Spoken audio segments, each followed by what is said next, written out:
a serena felicidade dos corpos góticos. É o tema da felicidade, que é um tema filosófico, por definição, na arte da Baixa Idade Média, do período final da Idade Média, em que houve uma explosão demográfica, houve um aumento substantivo da população, da economia, aceleração da economia, enfim, as artes foram beneficiadas e surge pela primeira vez o tema da felicidade, da serena felicidade nas esculturas e pinturas, o que é, num determinado, do ponto de vista artístico, é uma novidade. Tá? Nós encontramos na arte clássica uma atitude mais impassível, mais fria, as Vênus, os Apolos. A arte clássica é caracterizada por uma maior sobriedade, por um maior distanciamento da obra de arte para o espectador. Há exceções, há aqui e ali exceções. Na grega, na romana, essa sobriedade assume uma característica ainda mais pujante, porque o ideal social, o ideal cultural do homem romano é a gravidade. O romano se caracteriza pela sobriedade, pela gravidade. São eles que inventam aquela máxima de que homem não chora, homem não pode chorar, homem não pode expressar os sentimentos, porque isso é um sinal de fraqueza. Eu costumo falar que se a civilização cristã tivesse nascido no mundo grego, certamente o Ocidente teria uma feição um pouco diferente. Mas como nasceu no mundo romano, sob a égide romana, ela recebeu uma herança mais sóbria, mais solene, né? mais grave, no sentido do peso. O homem romano é aquela pedra, aquelas efígies de pedra. E vai demorar muito tempo até que surja na arte essa manifestação de serena felicidade. Eu comecei aqui o detalhe do portal sul da Catedral de Amiens, que é a síntese da felicidade completa que se expressa, que é manifestada na Virgem e no Menino. É um tema românico, perpassa o gótico e adentra modernidade afora, a Virgem, a mãe serena, plena, feliz, satisfeita, ou de um modo majestoso como aqui, a representar a magnanimidade, o caráter nobre da função materna, que é uma reminiscência judaica. A tradição judaica, a mãe judaica tem um peso muito forte, ou olha para o filho, para o menino Jesus, com uma expressão suave, uma expressão de uma felicidade delicada. Essa felicidade tem uma origem clássica também, porque na tradição o romano não ri. Vocês vão ver estátuas dos romanos mostrando os dentes, né? Essa tradição de felicidade serena, do ser completo, do ser que vive de um modo pleno e satisfeito, é uma herança clássica que só se desdobra aqui na Virgem, no papel da mãe amorosa. E aí a expressão da boca levemente erguida, que não mostra os dentes. Porque eles se entendem essa felicidade de um modo moderado, de um modo que não é. Quem mostra os dentes, quem gargalha, aquelas gargalhadas, aquele riso italiano que vocês conhecem, aquela festança, é vista de um modo negativo. Não é divina, é diabólico. Gargalhar é diabólico. Não é que não gargalhassem, mas o modelo que eles propõem, o modelo civilizacional, é um modelo levemente contido. Então, até porque a pessoa feliz não precisa mostrar que é feliz, ela simplesmente é feliz. Ela não precisa. E por isso eu abri com a Virgem da Catedral de Amiens.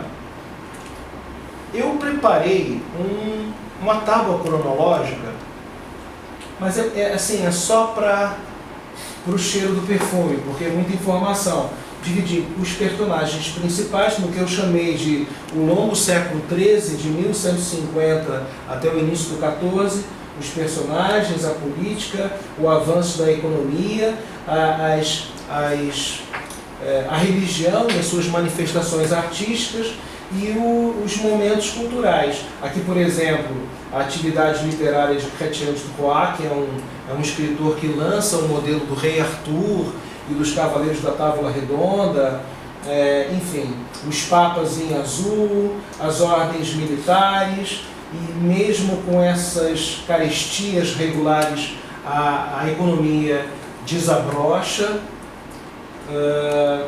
e avançamos no tempo. André Capelão, que lança o modelo do amor cortês, que é outra manifestação de felicidade, porém profana.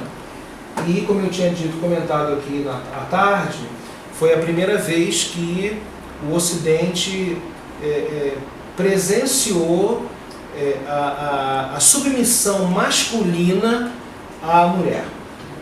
Isso é uma novidade na literatura e na poesia, porque até aqui o André Capelão, até o início do século XII, até o final do século XII, o ideal de amor ele se mistura com a amizade. A palavra grega significa as duas coisas, dependendo da frase, mas somente no âmbito masculino. Não que os homens não se apaixonassem pelas mulheres, nem os maridos pelas esposas, mas o ideal que a antiguidade lega à Idade Média é o ideal de que somente os homens são capazes de ter sentimentos elevados uns com os outros. Os antigos acham que as mulheres achavam que elas não tinham a capacidade de ter um sentimento genuíno, às vezes desinteressado, que definitivamente considerava a mulher um ser inferior.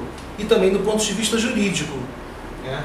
A filha passava do poder do pai para o poder do marido, e eles tinham poder de vida e morte do ponto de vista jurídico. Somente com a Idade Média e somente com o pensamento cristão, e é uma coisa pouco destacada, eu vou falar logo antes que eu esqueça, é que a condição feminina ela ganha, ela alça a uma nova condição, porque na tradição cristã, o corpo do marido pertence à mulher e o corpo da mulher pertence ao marido. Aliás, o único motivo de divórcio na Idade Média é a impotência do marido.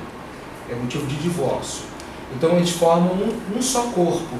Isso, do ponto de vista jurídico, é uma equiparação que não existia no mundo antigo. E chegamos aqui no século XII com o amor cortês. Isso, para um grego ou para um romano, um homem se submeter aos desejos, aos caprichos, às vontades da mulher, seria considerado um absurdo, antinatural. O homem se aposta da mulher, o homem domina a mulher. Aqui não, gradativamente passa a ocorrer uma maior delicadeza, mas com muitos reveses. Mas nasce essa ideia de que a mulher diz não, é não. E no casamento cristão também, se a mulher diz não, o padre não pode casar, de modo algum. Então há uma equiparação jurídica, mesmo que ela tenha nascido da costela. É uma igualdade na desigualdade, é uma coisa complicada de entender. Vamos lá. Bom, eu não vou me perder muito. As obras, os poemas, os romances, as cruzadas, a expansão econômica,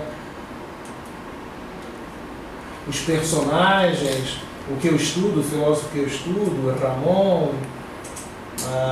o romance da Rosa, que para o nosso tema também, eu vou terminar com o tema do amor, eu vou falar mais do amor religioso, porque é um motivo civilizacional, e eu quero que vocês imaginem esse mundo rude, um mundo violento, essa ideia de submissão faz gradativamente, o que certa vez um historiador disse, da domesticação das pulsões, da agressividade.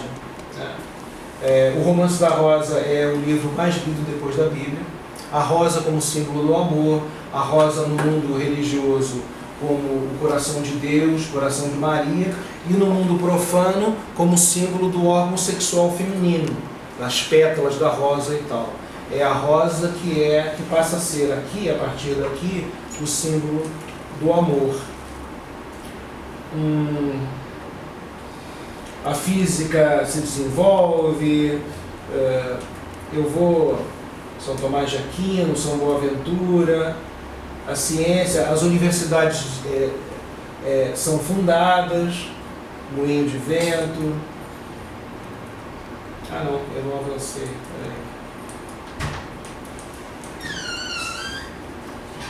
Dante Alighieri. Isso para um antigo seria uma coisa totalmente louca. Dante se apaixona por Beatriz e ele viu Beatriz uma vez na vida virando a esquina. E ele passa a vida inteira apaixonado por ela e escreve obras maravilhosas. Marco Polo, fundação da Universidade de Roma, de Orleans, etc. Estou avançando? Não. Muito bem. O tema da felicidade é marcado na arte por algumas associações com as virtudes. O modelo proposto da civilização aquilo que todo mundo conhece, os 7 pecados capitais, as 7 virtudes que combatem os 7 pecados capitais. O rei Salomão e os profetas, Salomão simboliza a sabedoria. O conceito de sábio, o rei sábio, é um conceito que norteia a estética e o ideal de beleza na Idade Média. E todos felizes. Todos com essa expressão satisfeita, feliz, completa e com muita cor. O mundo medieval é um mundo muito colorido. Por isso que eu acho muita graça, sempre quando falo em Idade das Trevas, é uma metáfora infeliz, porque havia muita cor, né? E eles passaram, ou quiseram passar para a posteridade, uma ideia de alegria, de felicidade, de completude. Salomão é o símbolo da sabedoria. Aqui é o Pórtico da Majestade, da Colegiata de Santa Maria la Maior, em Tours, Amora, na Espanha, que conserva ainda a pigmentação original. Essas são as cores originais. Cores que os renascentistas consideraram cafonas, combinações esdrúxulas, combinações chocantes, como vocês podem ver aqui nessas combinações, muito intensas, né? Verde com azul, e azul claro, vermelho. O rei Davi, eu demorei a encontrar a virtude do rei Davi. Curioso, o rei Davi é um personagem que tem múltiplas interpretações metafóricas, mas a que se adequa melhor ao tema é a humildade, porque ele se arrepende lá pelas tantas na Bíblia. E ele costuma ser representado também com instrumento musical, porque a música, desde Platão, ela consta do currículo educacional da pessoa, do indivíduo. Platão diz, eu não vou lembrar agora a passagem exata, mas na República, se não me engano, na República ele diz que até uma determinada idade, se a criança não for tocada pelo som, pela melodia, pela maviosidade da harmonia, ela não vai ser uma pessoa completa. Então a música fazia parte do currículo das escolas e depois das universidades. Ela era uma das 7 artes ensinadas. Em primeiro lugar, as três gramaticais: gramática, dialética e retórica. Ou seja, a criança aprendia a ler e escrever, a argumentar de um modo lógico, com princípio, meio e fim, e a fazer essas duas coisas de uma maneira elegante. É a ideia aristotélica, mas não é uma retórica, não era uma retórica que procurava ludibriar ou enganar a audiência. Isso é o conceito sofista da retórica. A retórica clássica aristotélica, que é transmitida à Idade Média, é a busca da verdade. O retórico fala a verdade, e por isso que o discurso dele é bonito. Porque quando ele fala a verdade, a plateia, Aristóteles diz isso em uma de suas obras, a plateia tem a capacidade de reconhecer a verdade porque ela é compreensível por todos. Então ele entra em sintonia com a audiência.